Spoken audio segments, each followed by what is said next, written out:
Hey, greetings, everyone. Lieutenant Colonel Alan West, Senior Fellow at the Media Research Center. Of course, we all remember those tragic shootings in El Paso and also Dayton, Ohio. And of course, for whatever reason, the progressive socialist media does not want to talk about the shootings that happened the exact same weekend in Chicago, where 7 were killed and 55 were shot.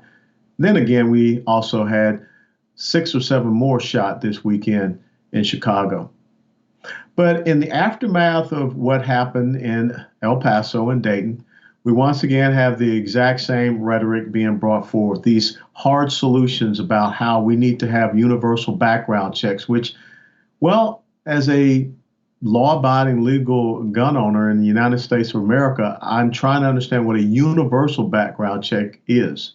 Because each and every time that I go to purchase a firearm, well, I have to go through a background check, regardless of the fact that I served 22 years in the United States military and also a term in the United States House of Representatives.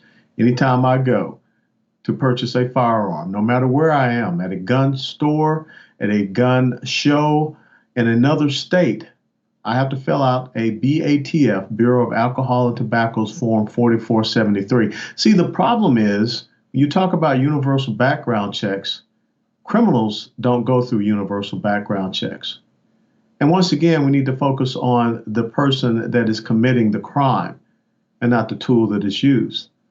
When I hear people talk about assault weapons, anything that is used to inflict harm or danger against another person, to assault them, well, that's an assault weapon. But the thing that is most disconcerting to me is the fact that now the knee-jerk reaction is to come up with this thing called red flag laws. If you have not studied or understand this, the bottom line is that someone can go out and make a complaint to law enforcement officials. Law enforcement officials can then go and get some type of order under the red flag law that allows them to come to your home, your place of residence, and take away any firearms that you have in your possession. To me, without a doubt, that's a violation of your Second Amendment and your Fourth Amendment rights. There is no due process here. And then, of course, the Second Amendment gives you the ability to, well, to bear arms that shall not be infringed. Those two amendments, the Second and the Fourth, are part of our Bill of Rights. Now, when you consider these red flag laws, this knee-jerk reaction that says that someone can go out and file a complaint against an American citizen without them knowing the complaint or the identity of the person, and then you are guilty until proven innocent, that you have to then go and present yourself before a court and say why these articles, weapons, whatever, that you have legally and lawfully purchased must be returned to you. To me, that's not where we want to be in the United States of America. What we need to have are people that operate the laws that we have currently on the books. We don't need new laws. But let me tell you something that many people did not report in regard to red flag laws. And this was found November of last year from a CBS News report. 2 police officers ordered to remove firearms from a house on a red flag protective order fatally shot an armed man Monday morning in Ferndale, Maryland, police said. And Arundel County Police arrived at the house at 5:17 a.m. Let me repeat that again. County Police arrived at a house at 5:17 a.m. to remove guns from the home under a new law that temporarily allows for the seizure of firearms if a person shows, quote unquote, red flags, that they are a danger to themselves or others, CBS Baltimore reports. A man later identified by police as 61-year-old Gary Willis answered his door with a gun in his hand, and Arundel County Police Sergeant Jacqueline Davis said. Sergeant Davis said the man put the gun down, but then according to police press release, Willis became irate when officers attempted to serve the order. Willis picked the weapon up again. A fight ensued over the gun and a shot was fired, Davis said. The first shot didn't strike anyone, but the officers then fatally shot the man, 61-year-old Gary Willis, at 5:17 in the morning. It wasn't clear why the red flag order was issued. A spokeswoman for the Maryland judiciary denied a request from the Baltimore Sun to release protection order requests associated with the home, citing the law which states the orders are confidential unless a court rules otherwise. Michelle Willis, Gary Willis's niece, told the Baltimore Sun that one of her aunts requested the protective order against Willis, but she declined to say why. Willis said her uncle likes to speak his mind but wouldn't hurt anybody. Maryland is one of the several states that passed red flag laws since the high school mass shooting in Parkland, Florida, earlier that year, 2018. An innocent man lost his life because of red flag laws, and no one has been held accountable to that.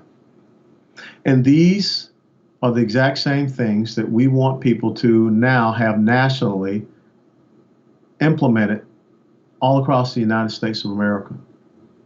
That anyone could come up with some reason to have some type of protection order. Someone shows up at your home 3, 4, 5 o'clock in the morning, saying that they're there to confiscate your weapons. I will tell you that if someone were to come banging on my door at 3, 4, 5 o'clock in the morning, I would respond in an equal way because I'm supposed to protect my home, my domicile, my family. Do we really want this to happen? See, the real red flags in the United States of America, they don't come from people like Gary Willis. The real red flags are the people that attack our ICE facilities in Aurora, Colorado, or using Molotov cocktails and a semi-automatic weapon in Seattle. The real red flags are those people that, like Antifa, who would attack and beat an Asian, young, conservative journalist for no reason other than the fact that he believes in something different than they do. The real red flags are criminal illegal immigrants that are able to get their hands on weapons, such as the one who was 5 times deported who shot and killed Kate Steinle. But he was found not guilty. He was even found not guilty of any criminal possession of a firearm. Or how about the criminal illegal immigrant that shot Officer Ronil Singh in California? See, that's the real red flag. People that want to disarm us in the United States of America while they're out promoting the type of coercion, threats, and violence and intimidation that we see. The real red flags are people that are making lists of others because of their political beliefs and support thereof, like we saw a sitting U.S. Congressman Joaquin Castro do. Or we saw that how people are protesting anyone that holds a fundraising event for President Donald Trump, or attacking their businesses as well. To me, those are the real red flags, the red flags of progressive socialism that are waving proudly across the United States of America.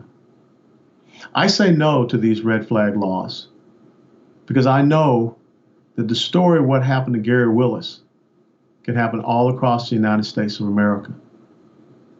No one mentions Gary Willis's name. We don't even know who the officers that shot him are. We don't even know. We can't even see the protective order that sent them to his home at 5:17 in the morning. Just like with the Patriot Act and the Foreign Intelligence Surveillance Act courts, the FISA courts. It sounds real good when you bring it up in response to a tragedy or an incident. But in the wrong hands, as we have seen with the FISA court, it can be used for the most nefarious of reasons. Say no to red flag laws.